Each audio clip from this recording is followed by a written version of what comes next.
you think about resilience in technology, it's actually much easier. You're going to see some other speakers today, I already know, who are going to talk about breaking bones stuff. And of course, with technology, it never is. So it's very easy, and comparatively speaking, to be resilient.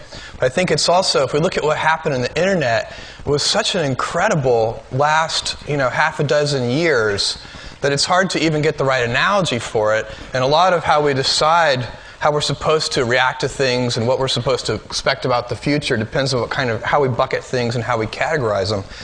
And so I think the tempting analogy for the boom-bust that we just went through with the internet is a gold rush. It's easy to think of this analogy very different from some of the other things you might pick. For one thing, both were very real. They took, in 1849, in that gold rush, they took over $700 million worth of gold out of California. It was very real. The internet was also very real. This is a real way for humans to communicate with each other. It's a big deal. Huge boom, huge boom. Huge bust, huge bust.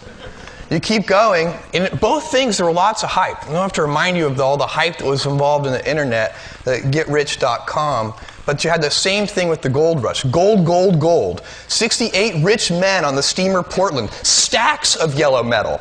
Some have 5,000. Many have more. A few bring out $100,000 each. And people would get very excited about this when they read these articles. The El Dorado of the United States of America. The discovery of inexhaustible gold mines in California.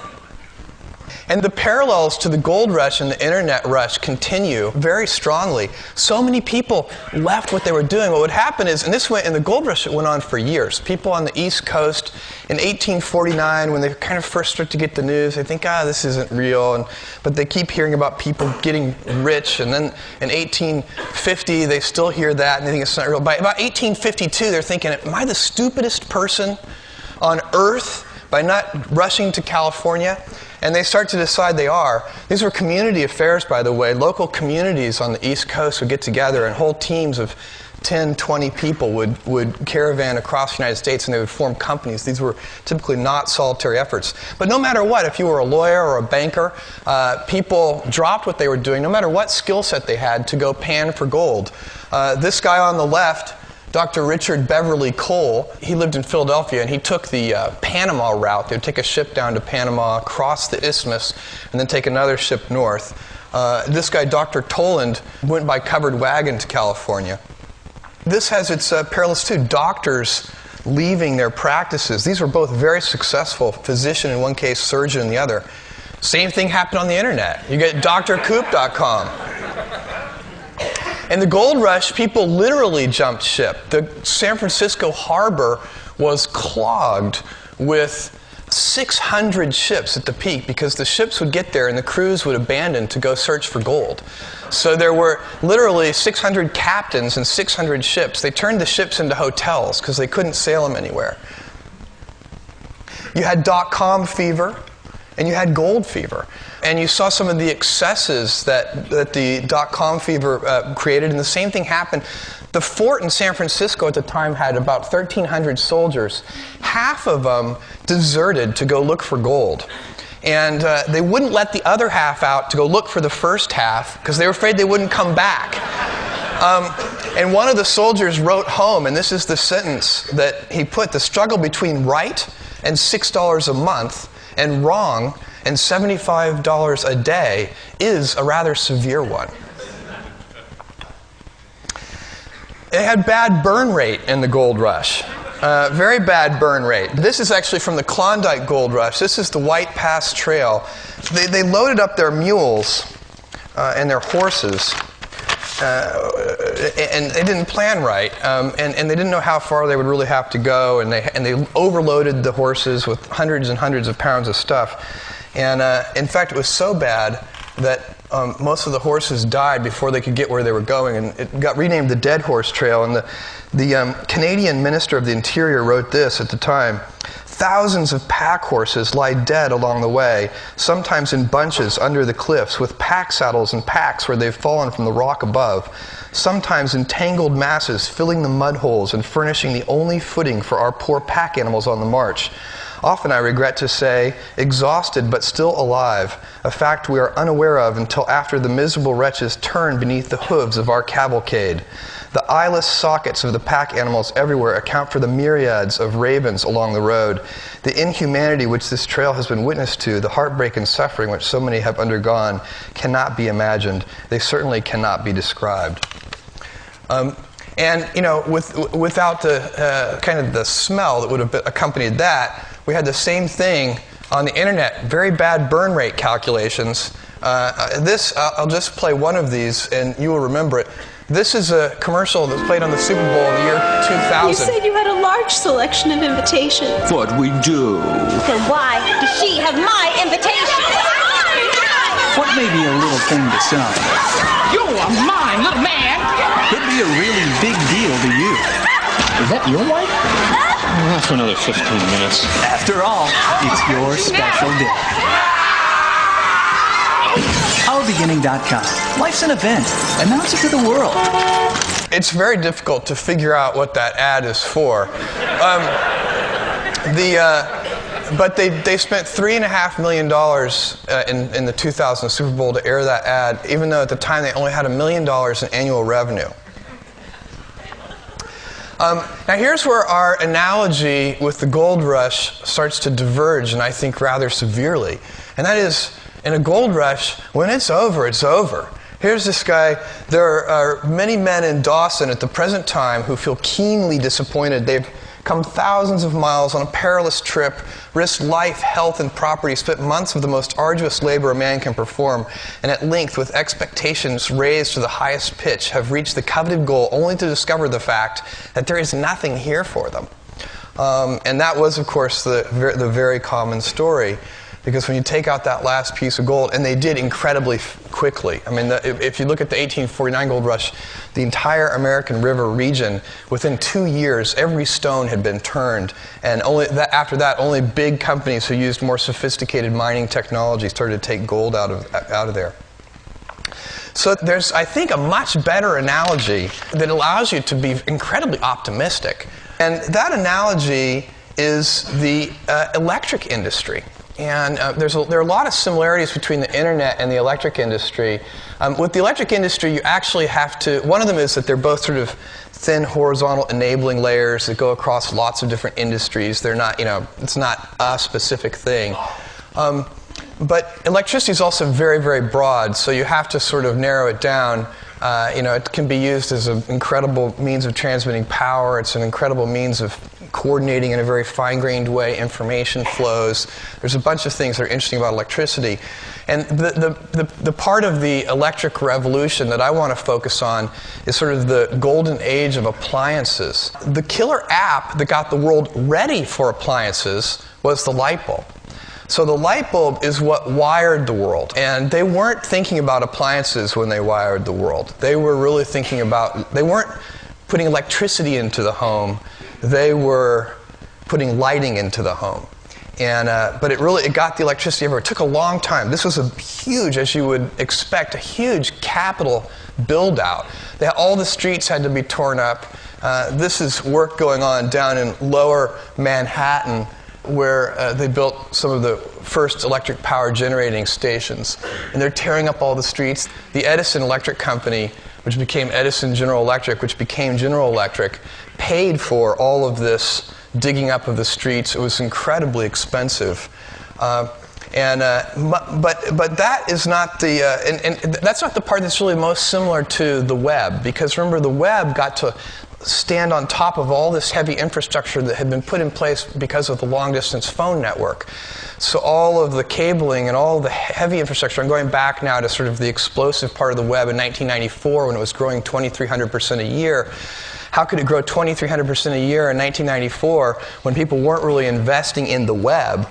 Well, it was because that heavy infrastructure had already been laid down. So the light bulb laid down the heavy infrastructure, and then home appliances started coming into being. And this was huge. The first one was the electric fan. This is the 1890 electric fan. And the appliances, the golden age of appliances really lasts, you can sort of, it depends on how you want to measure it, but it's anywhere from 40 to 60 years. It goes on a long time. Starts about 1890. And The electric fan was a big success. The electric iron, also very big. By the way, this is the beginning of the asbestos lawsuit. There's asbestos under that handle there. This is the first vacuum cleaner, the 1905 Skinner vacuum from the Hoover Company. This one weighed 92 pounds and took 2 people to operate and cost $1/4 of a car.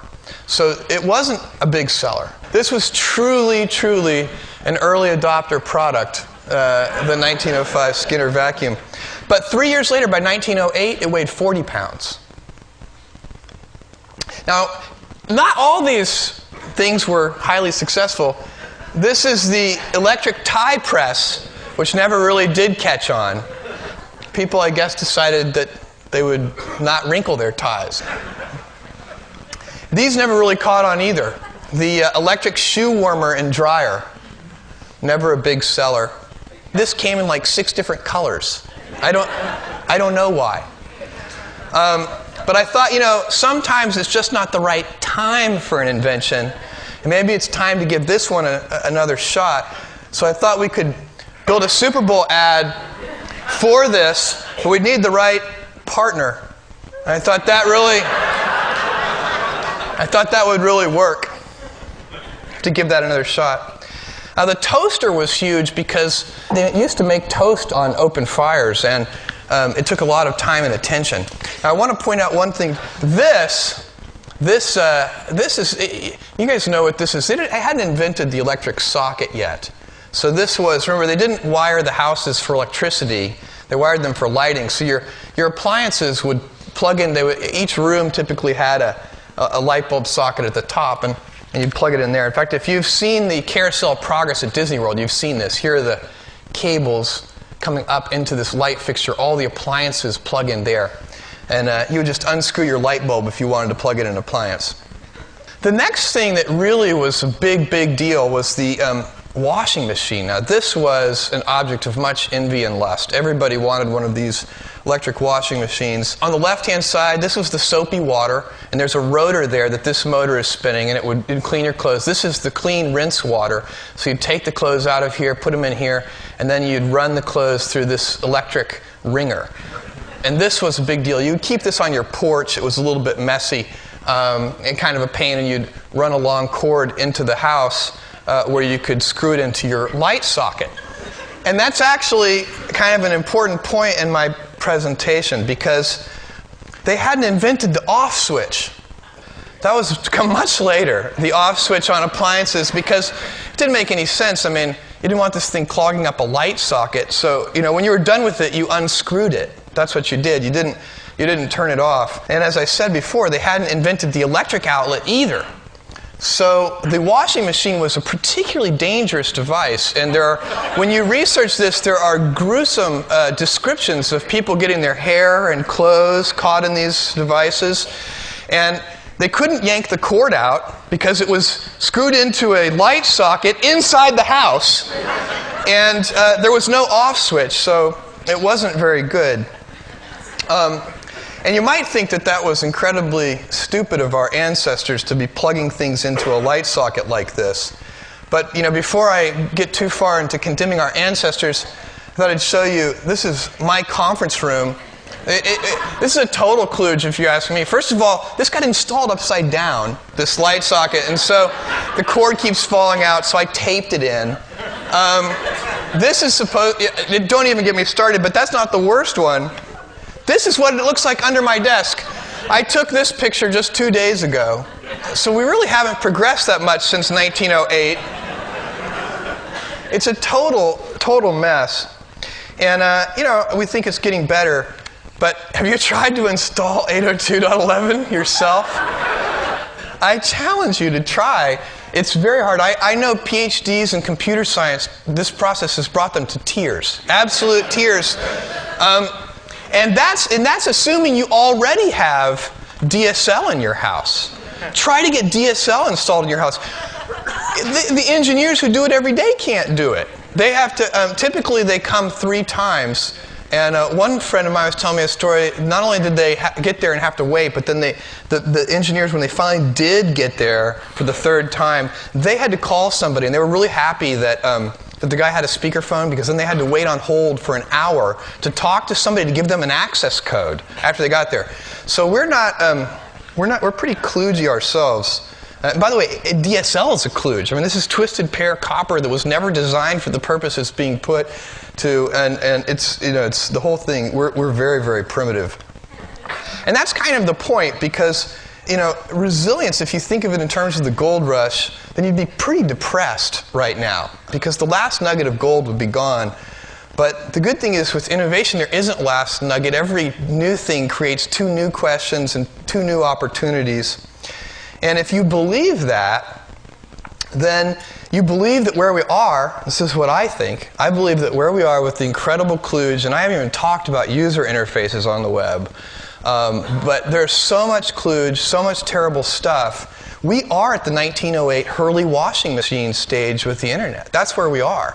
We don't get our hair caught in it, but that's the level of primitiveness of where we are. We're in 1908. And if you believe that, then stuff like this doesn't bother you. This is 1996. All the negatives add up to making the online experience not worth the trouble. 1998, Amazon.toast. And 1999, Amazon.bomb. My mom hates this picture. But if you really do believe that it's the very, very beginning, if you believe it's the 1908 Hurley washing machine, then you're incredibly optimistic. And I do think that that's where we are. And I do think there's more innovation ahead of us than there is behind us. And in 1917, Sears, I want to get this exactly right, this was the advertisement that they ran in 1917. It says, "Use your electricity for more than light." And I think that's where we are. We're very, very early. Thank you very much.